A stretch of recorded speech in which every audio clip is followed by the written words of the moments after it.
Welcome everybody to Rob's MetalWorks. We are here at the home studio. And yes, this is an evening I've been anticipating for quite some time because I'm going to deliver to you tonight one of the youngest and most brutal bands that is currently out in the San Antonio metal scene. And this is a band I've been talking about for quite some time. You've heard me rave about the band called Desolate Blight.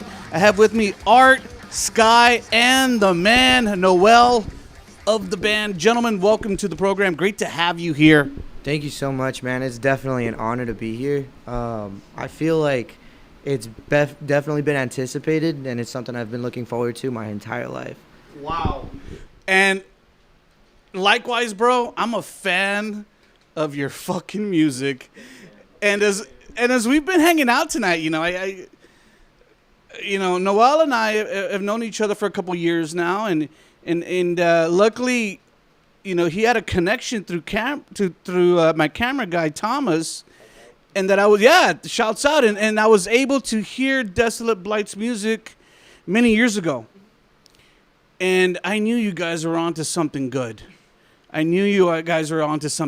So it's my pleasure, really, to support your new stuff out, which really I think catapulted you to a point where, it's time to talk about Desolate Blight and share you guys with all the people out there who watch our show. So welcome, Noel, too, man.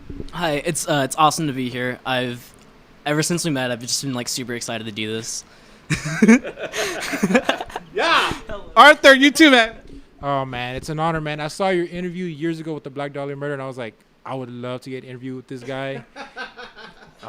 It's such a dream come true, man. I really do appreciate you having us, man. It's surreal. Man. Thank you, guys. We've been having such a great time already. We've been hanging out for a couple of hours already, talking metal, listening to metal, and drinking all kinds of sort of thingies here and having a good time. But there's people outside of San Antonio and outside of the state who watch our program.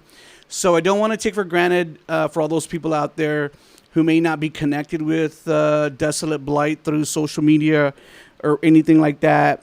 So let's start at the very beginning. Skye, you were telling me a little bit about your history tonight with you and Art in the SA metal scene. But when did and how did you guys connect with Noel and start Desolate Blight? Okay, so I met Noel back in 2017. He was in another band called Throne of the Beheaded. Very successful project that he started that definitely caught my attention. We were really good friends. We would talk all the time. He wanted to get me to feature. I was in another band called Aural, and that was something that I had started with Arthur back in high school. And I remember Aural was kind of dying, and Noel and I were talking about starting a project together. It actually didn't even start off as Desolate Blight. We had completely other ideas. He wanted to continue his idea to utilize MySpace deathcore and bring that back. And that was how we started talking. He was looking for a vocalist that could captivate the sound that he was trying to achieve. And I hit him up. I was like, hey, man, how's this? I sent him some clips of, I don't know if you know the band Shadow of Intent. Yeah, I was doing their vocals, and he was like, that's perfect. That's perfect. They sent me a video of them doing Battle with the Imaginosphere, and I was just like, yeah, you're in. That's fucking it. Were you and Noel friends, or y'all just kind of knew each other? Yeah, we've been friends for at least 5 years, I want to say. Southsiders, right? I'm from the north side. I know him through the music scene. Okay. Arden, you are Southsiders. Yeah, that's my hood. We actually went to the same high school, and we met freshman year, and ever since then we just talked about writing music. South San High School? South San High School. Shout out. Yes, sir. That was our high school. And we were young kids, and we talked about the love for music, the love for the bands that we had, the bands that we grew up listening to, and we just wanted to write music, man, and here we are now. I wasn't kidding. All you people out there, I wasn't kidding when I said you guys are probably the most brutal band out there right now doing your thing. We're going to talk about your new record here in a little bit. But when I was jamming to Nostalgic Dread, and you guys are going to get to hear it later on this month, but it is really kind of like a piece of brutality that encompasses many different types of genres of music. I know that you guys also like non-metal stuff and have kind of implemented some of that non-metal stuff into your music, but it's still metal. Talk a little bit about that. A lot of our influence actually comes from Odd Future and Loiter Squad. We're huge Tower fans, huge Earl fans. Everything to put out's gold. We're super into emo too, Midwest emo. When I first started like wanting to do music, I was really into punk. I played the fuck out of Tony Hawk's American Wasteland. Yeah. That was my childhood. I got into all those covers, and I don't know. Just we want to like give give thanks to like just all the things that have like helped us grow up and everything. Yeah. You know? Just kind of like want to throw it on like a melting pot. Some hip hop. Oh yeah, definitely. I listen to Kendrick Lamar, Schoolboy Q, man, Flatbush Zombies. I listen to all that stuff. I listen to a lot of old school as well. Craziest thing is, I started off with metal for sure, but I'm a softie, man. I like a lot of soft music. Yeah. Like you hear Constellation, the track off the record, and I hear some hip hop elements in there. Definitely. Really cool stuff. So, let's talk now about the name Desolate Blight. Oh, God. You know, and I'm going to start off by saying I think a band name is very important. Because sometimes, like, if you have a shitty name, people are just going to, like, disconnect. They're not even going to hear your shit. Yeah. And I remember when Noel sent me the stuff, and I was like, Desolate Blight. Sounds pretty fucking bleak. Yeah. Like, these kids are, these young kids, they hate themselves. They hate life. Is that it? So, Desolate Blight actually came from. So, we originally started off. And I love Desolate Blight. Don't get me wrong. I love the name. Badass name.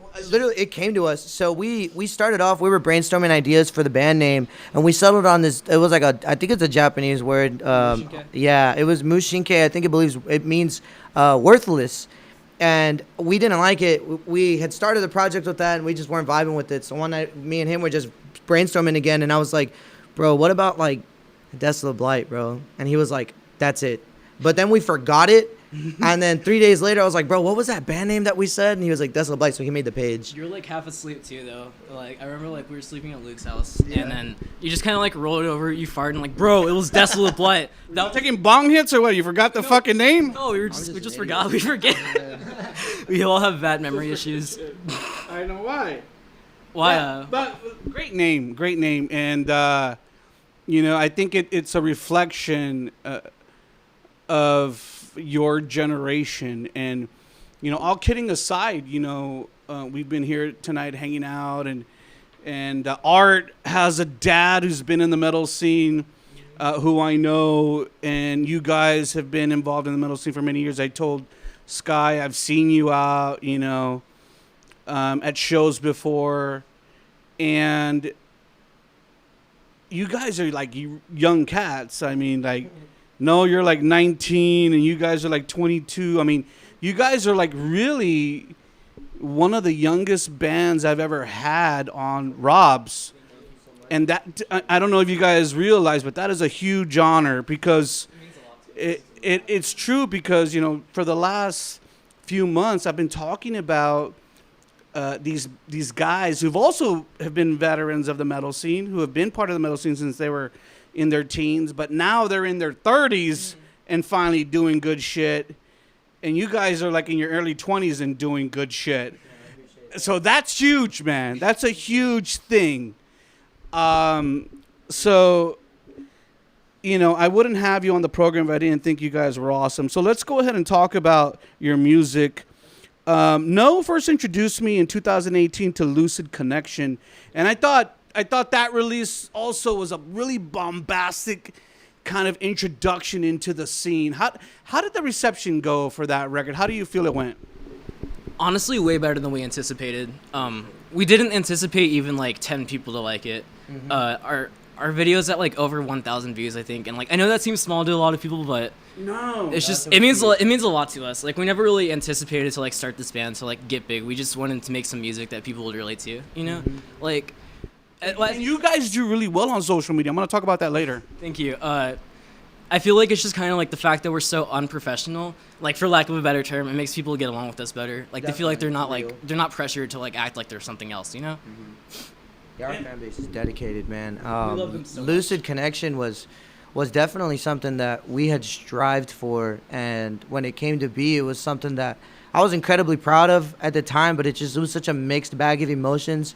But I mean, everyone seemed to love it. I still get questions about it, my lyrics, my vocals. I get questions about Lucid all the time. So I think it was well placed. A little rushed for its time, but I still love it to death. It's my baby, my sweetheart. I'm always telling this guy, I'm like, dude, I love this song. I love this song. I love this song. I have a lot of emotions with that album.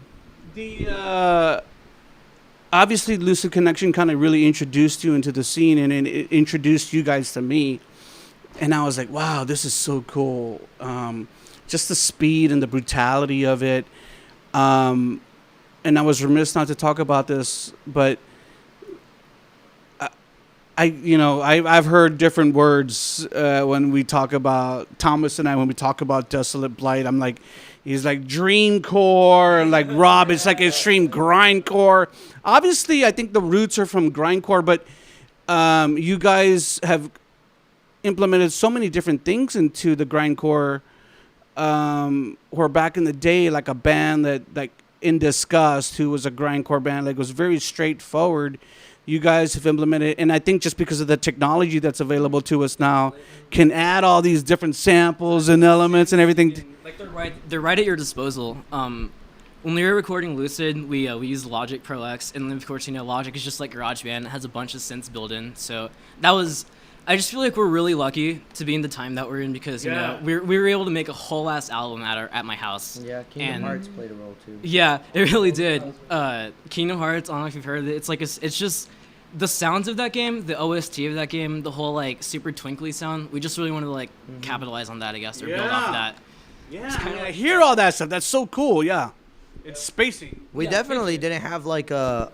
I think we didn't capitalize on a name for the genre when we first started. We were just originally trying to do that MySpace deathcore stuff, and then we kind of just did whatever we wanted. And then I remember Noel saying like, "Hey, dude, like I think I think it was either Dream Gaze or Dreamcore," and we settled on Dreamcore. Yeah, and that was I mean I love that. Such a good idea that labels us perfectly. Yeah.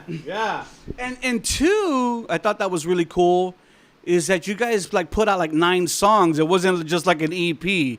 Like it was a lot of music. Yeah, that so that was definitely his idea. So I wanted an EP at first. I always push for like the smaller amount, so we have more content. But I know Noel and I, we talked about it, we discussed it, and he was like, I just have too many ideas that I want to put down. And I was like, I was cool with it, like I love writing. So we sat together, and it was like one by one. It wasn't all just like how this album is made. That song, the album was made song one by one, and we had all the songs ready at separate times. This album was completely different, nostalgic. I know we'll get to that a little later. But Lucid was, again, it was all over the place, man. It's kind of weird because like the album, it is a concept album, but we never really intended it to be a concept album when we were writing it. And it was just kind of, I think it was around the time when we were writing 4 Reasons. We just kind of realized the lyrics are kind of fitting together. That's when we started patterning it like that. So, I don't know, the way I like thought of Lucid is kind of like it's like birth to death. And like the sound of Lucid Connection, like the title track, when they're like, it's like super soft, it's like them ascending into death, and like just kind of like the life is flashing before their eyes. It's just kind of like, I don't know. I say kind of like a lot. Yeah. That's definitely where I was going with the lyrics. So that album is definitely, like you said, a concept album. I wrote it in the perspective of feeling a connection in my dreams that I don't feel in real life. That was where the Lucid Connection came to. Yeah. I felt like I was connected more to a reality that I didn't understand.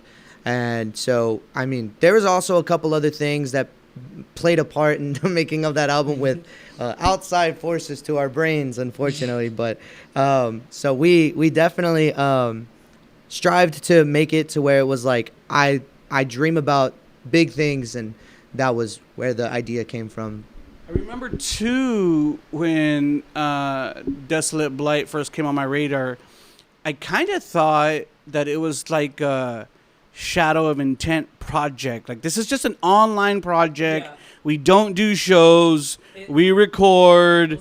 Like we have a singer and a guitar player, and we just doing music, and we're releasing on the internet as a band.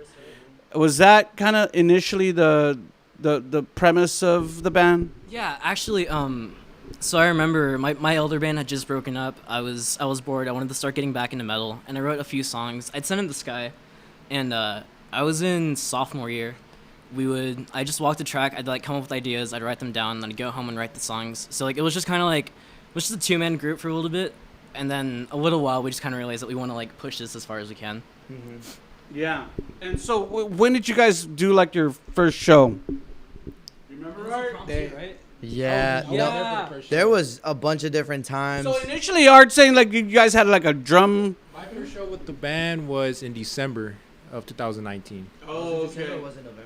It was in December, It was very early December, December, yeah. and that was So the y'all show. had done shows without Art before? Yes. Yeah, we had It a was just y'all two up there. no, we had a different we did drummer. one. Yeah, when we first our we did first two, show, yeah, it was at a three of house us. party. I had, Yeah, our friend asked us. He was like, "Yo, do you want to play this show?" And we are like, "Bro, like we don't even have a band." Yeah. And they were just like, because my other band was playing the show. He was like, "Yo, do you just want to play it? Like, put some drum tracks on and just play."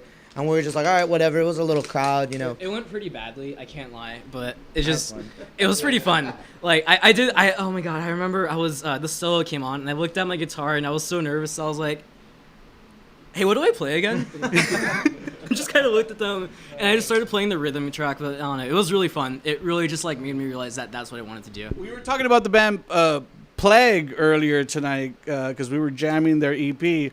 Those guys don't have a drummer, and they were telling me that when they do shows, they just track the drums and the bass player, guitar player, and singer just roll without drums. So I remember it was a house show.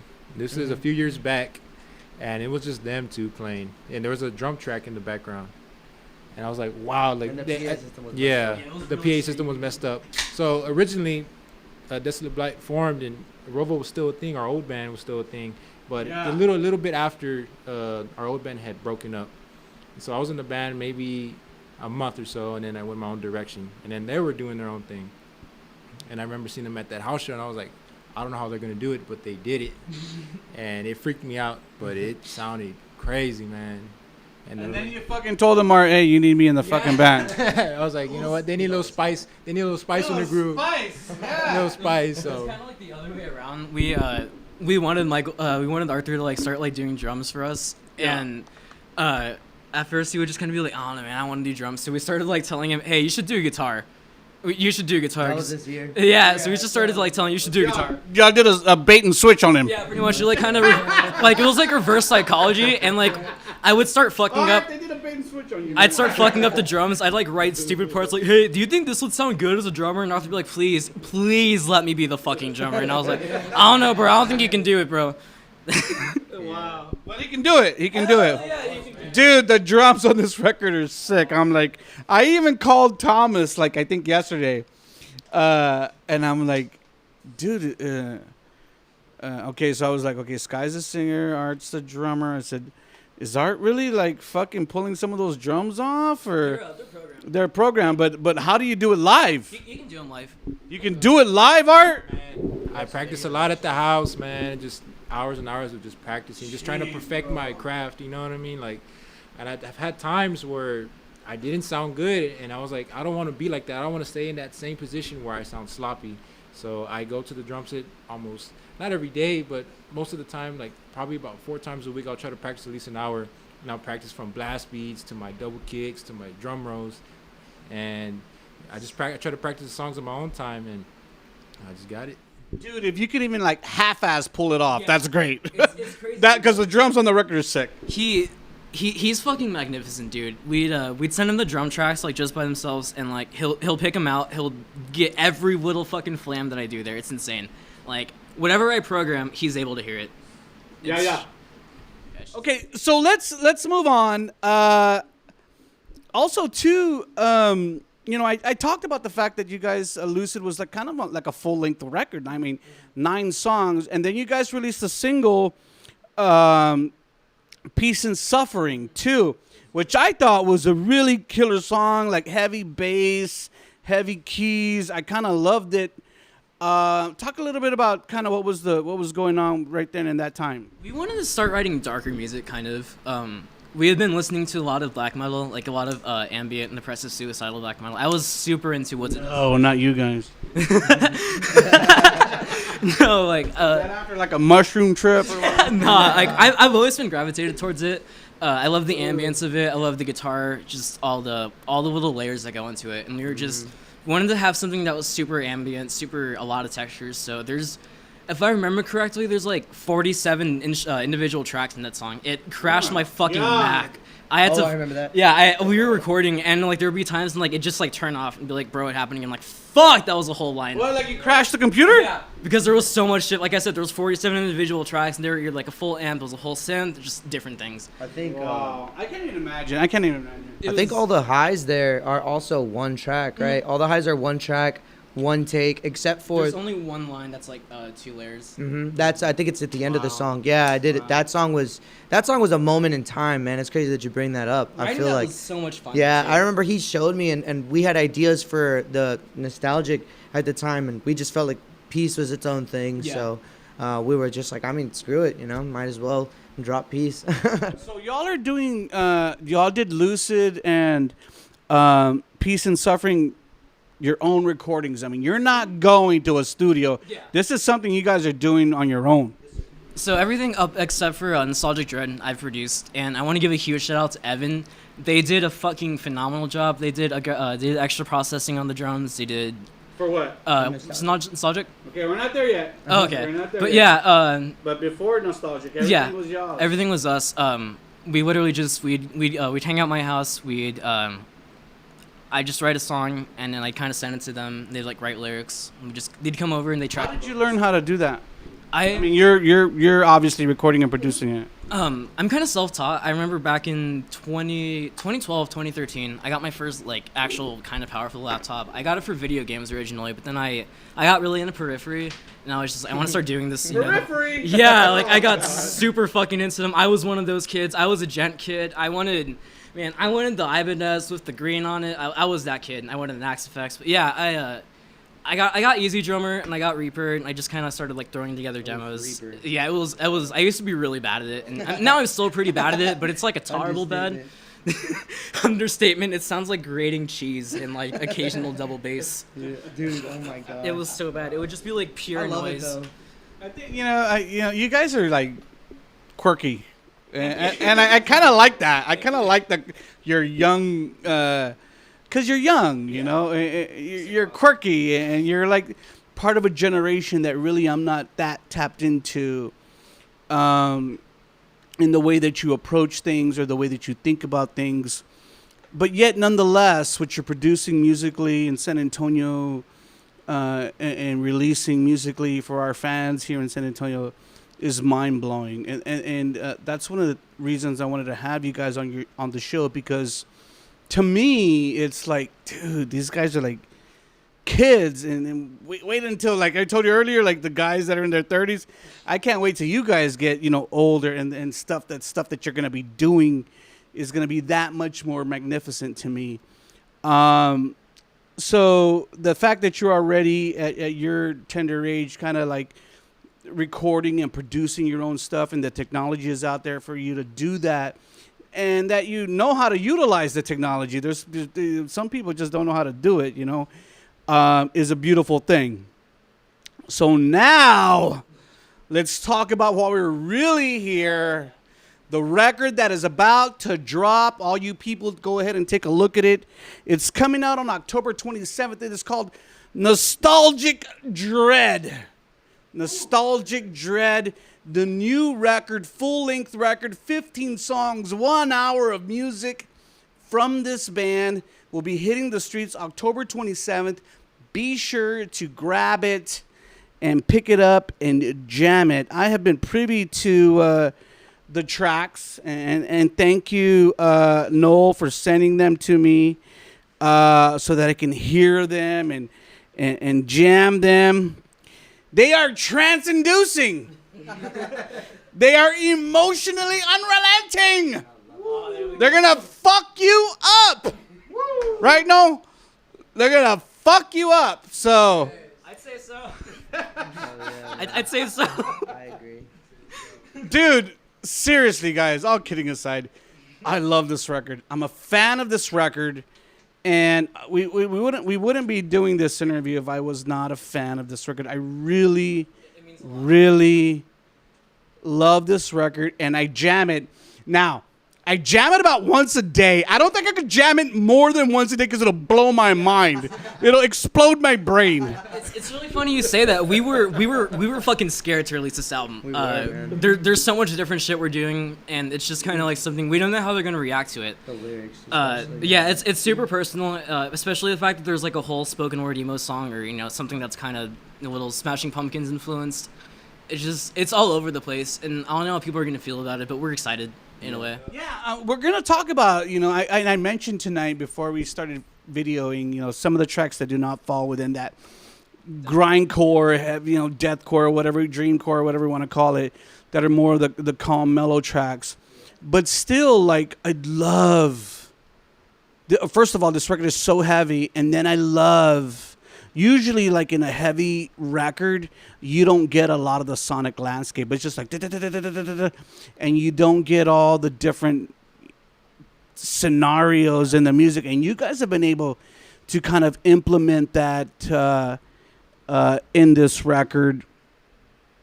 So let's talk about, first of all, how soon after kind of Lucid Connection did you guys start writing for this record? Because this record is 15 tracks. It's a full-length record, 1 hour, as I mentioned.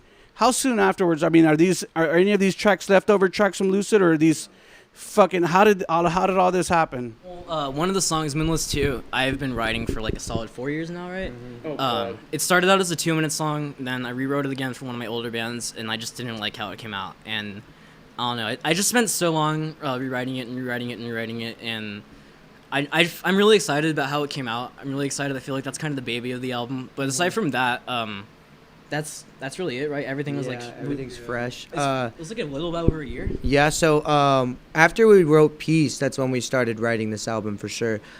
We had some ideas, but it came out in kind of like a deluxe edition of Lucid. Yeah. We were able to. There was a deluxe edition of Lucid? So the reason I didn't know that. Yeah, the reason that happened is because we were with Lucid. We were technically gonna get signed by this record label.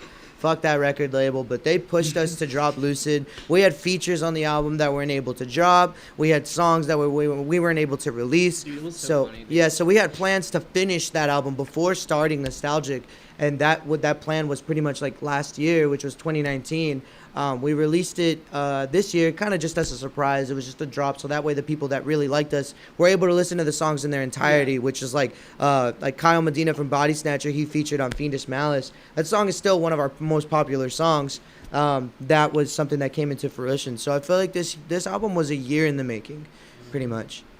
And I remember initially when you guys had kind of talked about this record, it was supposed to be released on the 8th. And then it got pushed back to the 27th. Talk a little bit about you guys getting signed with this management company. Like, was that kind of the reason that you guys pushed back the release? Kind of. It was more so our agent, shout out our agent, by the way. His name's Matthew. He's super sweet, super dope. So we started working with Sight Set North around July, I believe, of this year. And he has given us a lot of great opportunities, a lot of great advice. And it was originally, we had a step-by-step process that we were going to do for this album. And Matthew was just like, hey, I think it would be a really good idea if you did a press release for this album. And we didn't have enough time to really focus in on it. It's expensive. We're 3 kids, you know what I mean? Yeah. So we definitely wanted to give this album the pedestal that it deserves. So that's why it was pushed. And Matthew agrees. So that was definitely it. Technically he wasn't the reason, but he was definitely a driving force for us to make the decision, because without that we wouldn't be able to have this album shine as much as it's going to. I just feel like it wouldn't have hit as hard as we planned. Mm-hmm. I agree. I mean, you need to focus on the back end stuff, and if you have good guys who really believe in your music, that's the thing. Like, there's lots of publicists out there, and there's lots of management people out there, but you have to find the people who really believe in the fucking band. People who trust you, people who you can trust as well. There has to be a good relationship with y'all too. Yeah. Business is one thing, but also people forget that there has to be a healthy connection, you know? Yeah. Because if you're just working for someone that you despise, it's not going to go over well. It doesn't go well. We were jamming Nostalgic Dread here in the MetalWorks room right before we started this interview, trying to get pumped up. And it sounds great. Sounds great. So you were mentioning a little while ago, Evan, who kind of contributed a little bit to the recording and the producing of this record. Talk a little bit about that. So, they're a drummer, and they know, like, a lot more about drum shit and, like, producing shit than I do. So I told him they have free reign to do whatever they want, because they really kind of, like, understand, like, what we wanted to do, and I feel like there was, like, a good sense of trust. So Definitely. we gave them just kind of free reign to do whatever they wanted. They did such a fucking great job. They humanized the drums a lot more. They added some little background cleans, just like kind of giving more texture. Yeah. I thought it was sick. The orchestra idea at the end of Moonless 2 yeah. was all Evan. Yeah, they completely redid it. It sounds like fucking a game OST. I could not be happier with it. All that's all the shit I was talking about earlier. All that sonic landscape. Yeah, that was something that I really appreciate, Evan. They're in Resuscitate. They definitely know a lot about the music scene. They know a lot about the way we work. Sure. Personal friend and amazing. They're just a good person too. Like, they're just so nice to work with. Yeah, good people. Definitely. Good peeps. Where are those peeps from? They're from Illinois. Yes. Chicago? Cary. Ah. It's one of the smaller cities. And then, we were talking about, some of the subtleties in the record, even though, this record is a very heavy, bombastic piece of music, but yet it has its subtleties, like the acoustic of Cassiopeia. Like, how did that roll in there? It just kind of happened, really. I know exactly how that happened. Yeah, I was fucking around with my guitar. I played this one chord, and I was like, oh, wait, this sounds cool. Yeah. And I just kept playing more chords, and I was like, yo, this sounds cool. So I called Skye, and I was like, hey, we're going to have this song added, and you can't say no, and eat shit. And then I hung up, and I added I'm kidding. Yeah, it just kind of happened. And I also kind of feel like Constellation, I wanted to, like, have something more than just, like, what people had heard from the single. Just so I kind of give them, like, a little bit more hype to hear it. Yeah. And then I also feel like Cassiopeia just helps it blend in with the album a little bit more. Mm-hmm. Also, I think one of the tracks, too, that it took me a little while to get a grasp on was Untitled. And when I hear that song, like, it's more kind of like you hear Skye just, like, talking and ranting.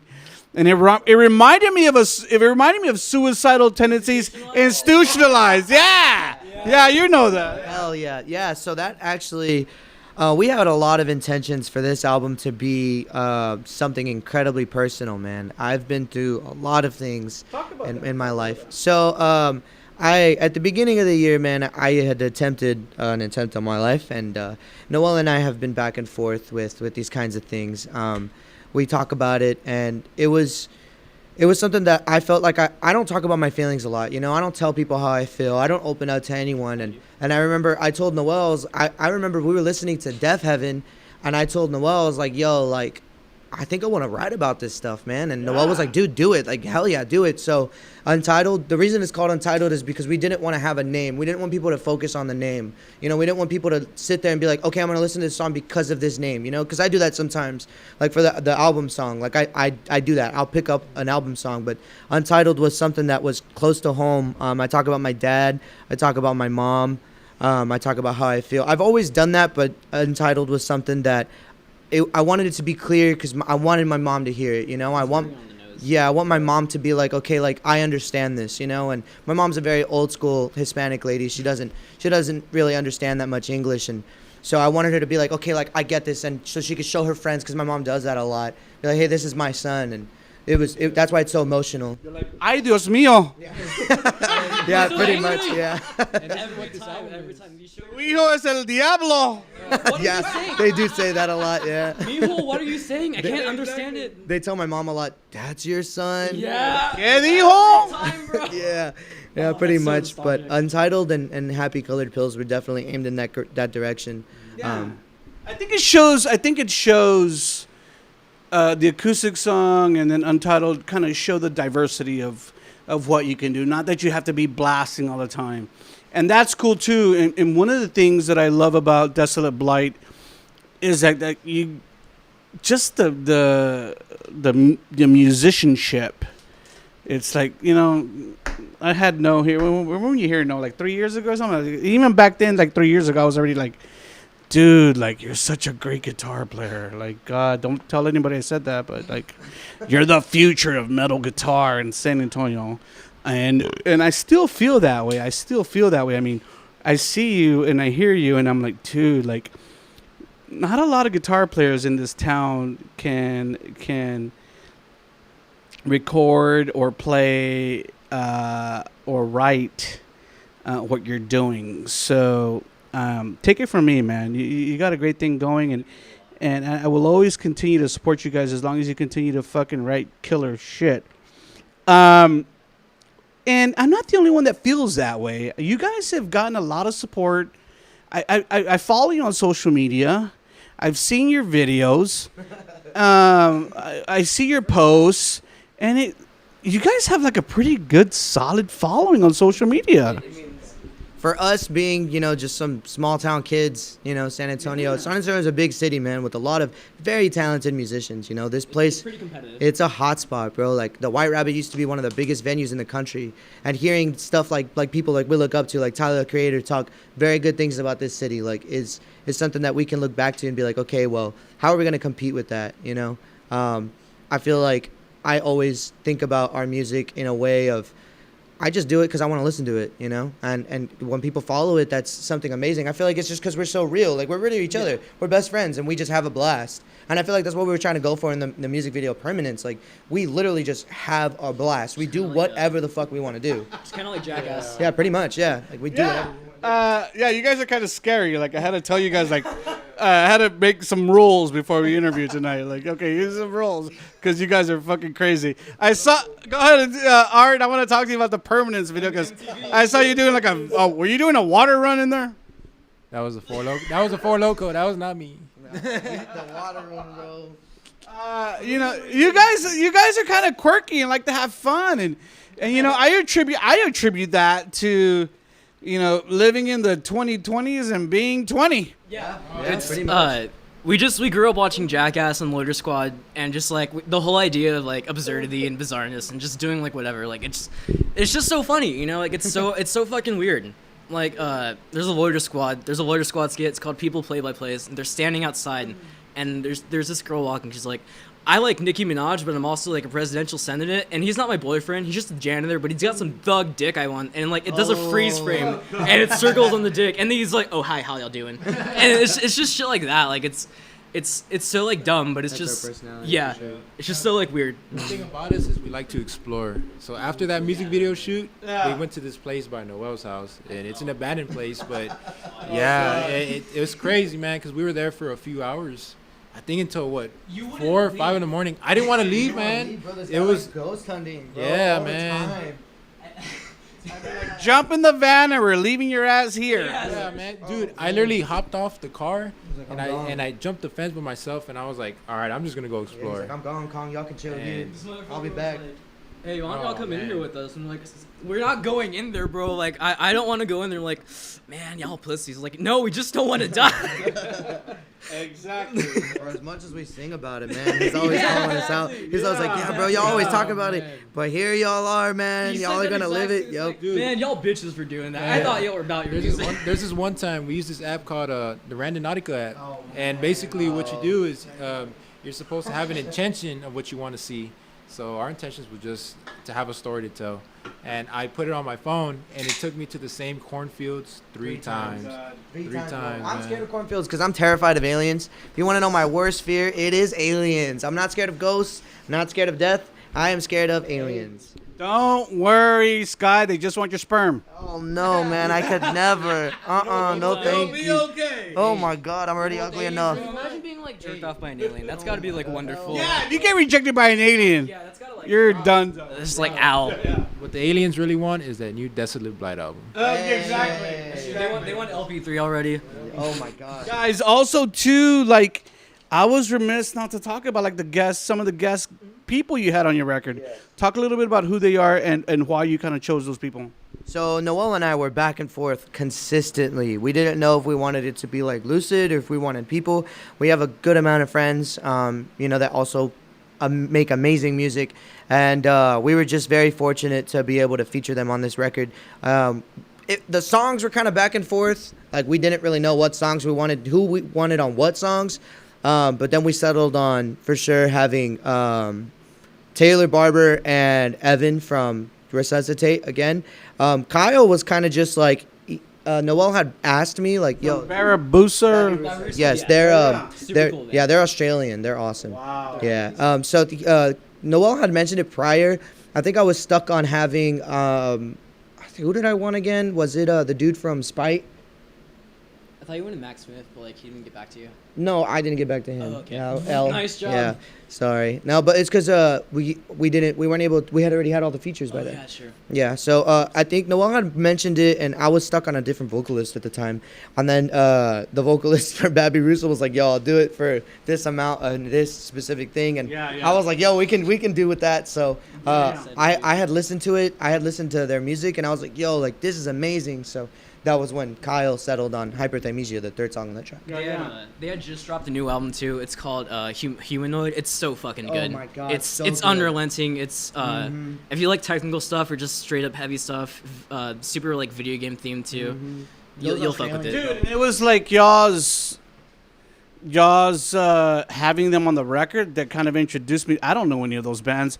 And then when I was like getting ready for tonight, I was like, oh, let me check out these bands and who these guys are. So you guys introduced me to them, and it's kind of cool because, you know, I'm old school. Yeah. You know, I'm from the thrash metal era, and it's cool for me when I connect with young cats like you to kind of hear what you guys aren't listening to Anthrax and fucking Megadeth.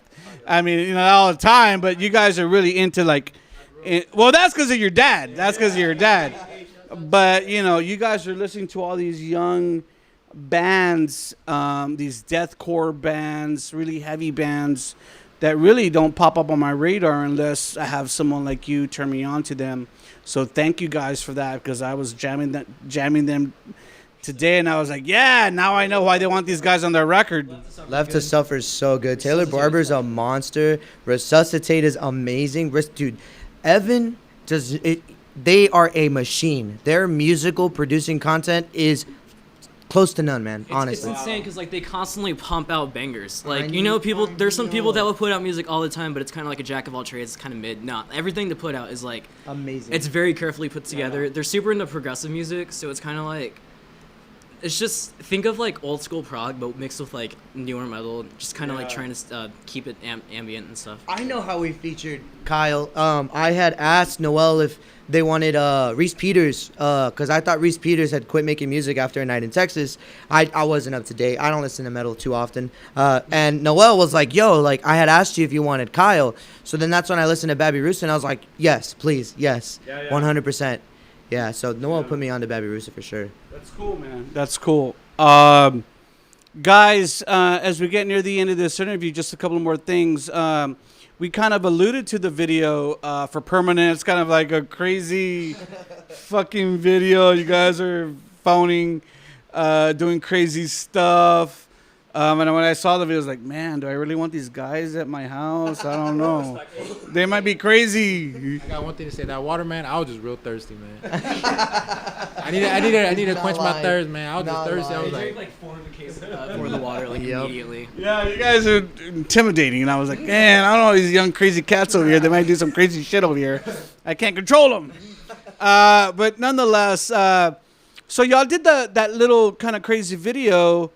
Kind of, you know, still getting people prepared for the release of Nostalgic Dread. And, you know, I kind of sometimes, because I've been jamming to the record for a while, take for granted that all the people out there around the world have kind of heard the record yet. But as we continue to get people prepared for the October 27th release, are you guys going to release any more, like any other videos or anything else? Obviously, this interview will come out in support of the release. Any other promotional items that you have forthcoming? I think for sure the PR release is gonna drop another video. Yeah. I was gonna say, I'm pretty sure we might have a lyric video coming out. I'm not too sure about it, but we might. Yeah. Do you do those your own? I make the lyric videos. They're not like the most craziest thing. It's a background image. Yeah. And then they have the lyrics just at the bottom, like syncing up. Yeah, cool. Yeah, just kind of like a little karaoke type. It's kind of cool. Like so many bands that are so tech savvy now, and I think that's just a reflection of the generation that we're in now. I mean, bands. I mean, why? Sometimes it's like you really don't need a label. Exactly. You can put it on Bandcamp. You can put it on like all these distributors by yourself. It's so crazy. We're so blessed to live in this time. It's competitive for sure, but it's also just like it's just so much easier to handle. But if you look at like what happened, like with Shadow of Intent. Mm-hmm. They were like nobody, and then all of a sudden, they're just blew up. I remember. Beautiful thing, yeah. Labels, that is something that we've talked about forever. If we were to get signed at this point, I think the only label we want is Unique Leader. And that's a shout out to them, man. I want to get signed by them, yeah. Wow. But they, they're never looking our way. But yeah, even if we didn't, no. We're still okay with releasing music the way we do. Yeah. I think you can be successful at your level, being an independent band, utilizing all the wonderful resources out there. As I mentioned earlier, you guys are already doing well on social media, and I just think that it's going to continue to grow. And people tonight, all you people tonight who are first learning about Desolate Blight, go out and look at their videos, listen to their music. The new record comes out October 27th. Lucid Connection is already out there, so you can listen to that to kind of get a preview of what these guys are about. Definitely fucking sick guys from San Antonio. Gentlemen, what a pleasure. What a pleasure to have you here tonight. I love you guys. As we end out, any last words? We're going to start over here with Art. Any last words that you want to share with people around the world who will watch this interview? If you have a passion, never give up. It doesn't matter what it looks like, it's what it sounds like. If you're in music, just release what you feel. It doesn't matter what people tell you. If no one believes in you, believe in yourself, because only you can take you to far heights. So just keep at it, never give up. I do want to say just a little, cliff notes about this record. This record definitely is, I wrote it in a sense of a breakup album. I was incredibly sad, so if you're sad and you want to relate to something and somebody, this is something that I think will definitely touch the hearts of many, especially lyrically. It comes from deep inside my soul. I wrote about so many different things that I feel like I'll never let go and I'll never change, but I'm happy now to be with these guys. I'm happy now to be alive, so yeah. Brother, thank you for coming tonight. Don't ever have ugly thoughts about, the challenges that this life can bring. Find comfort in knowing that we all suffer. We all go through terrible things, and we all have challenges. And that we must continue to stay strong, and that we must continue to rely on our brothers. And if you don't, some of us don't have family, but that's okay. We have our brothers, but don't ever think about fucking leaving this world, because you are bringing with your music light to other people, in your despair. Any last words? The brown sugar cinnamon Pop-Tarts are factually the best Pop-Tarts. And strawberry is really okay, but it's kind of mid. I'd say cherry is better than blueberry, and blueberry is better than strawberry. But brown sugar cinnamon is the best. You can't go wrong with them. Not for diabetics, no. You trying to fucking kill me or what? Not directly. They don't have diet ones like diet soda? Dude, diet Pop-Tarts. Sugar-free Pop-Tarts exist. They have Splenda, man. You put Splenda on the Pop-Tart. top. Dude, you just kind of put the Pop-Tart. That's why I love you guys, because I get the quirkiness. As we end out with Desolate Blight, remember everyone out there, the brand new full-length record that will be coming out, Nostalgic Dread, will be dropping October 27th on all music outlets. The band will have hard copies too, right? We have. Because somebody better fucking get me one. Okay, yeah. I want one, and I want a pink shirt. I got you. And all you people out there, order the record. It is awesome. And I love this record. I've been privy to hearing it. And all you people are going to love it too, especially all you people in Texas and outside who watch Rob's MetalWorks. Remember, you saw the band only right here on the big program. I can't remember the words you told me, but I am here. for you to come back.